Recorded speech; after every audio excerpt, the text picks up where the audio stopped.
যুক্তরাষ্ট্র ও ইসরায়েল ইরানকে নতুন পারমাণবিক চুক্তিতে বাধ্য করতে হামলার হুঁশিয়ারি দিয়েছে।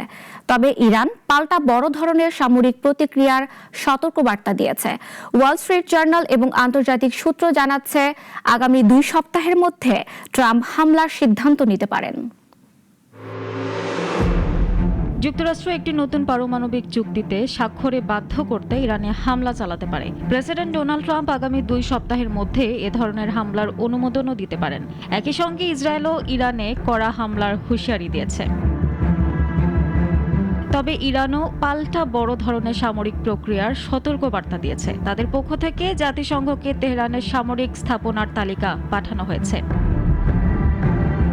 মার্কিন সংবাদ মাধ্যম ওয়াল স্ট্রিট জার্নাল জানিয়েছে, ট্রাম্প বর্তমানে নির্দিষ্ট লক্ষ্যবস্তুতে হামলা থেকে বড় সামরিক অভিযান পর্যন্ত বিভিন্ন পরিকল্পনা বিবেচনা করছেন। অনুমোদিত হলে এটি কয়েকদিনের মধ্যে কার্যকর হতে পারে।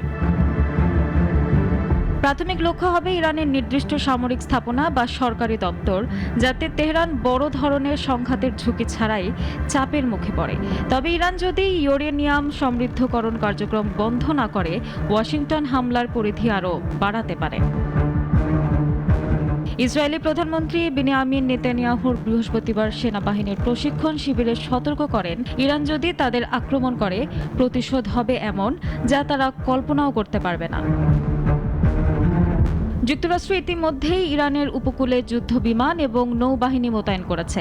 ট্রাম্প বলেন, পশ্চিম এশিয়া স্থিতিশীলতা রাখতে ইরান হুমকি দিতে পারবে না। যুক্তরাজ্য তাদের ঘাঁটি ব্যবহার করতে দেবে না বলে জানিয়েছে, যা ট্রাম্পের ক্ষোভের কারণ হয়েছে।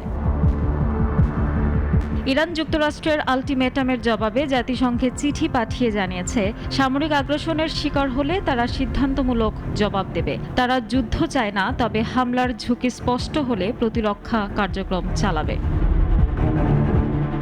রাশিয়া সতর্ক করেছে, ইরানে মার্কিন হামলা আগুন দিয়ে খেলার মতো ঘটনা হবে। বিশ্ববাসী পশ্চিম এশিয়ার স্থিতিশীলতা এবং পরমাণু চুক্তির ভবিষ্যৎ নিয়ে উদ্বিগ্ন। ইত্তিফার রহমান, নাগরিক।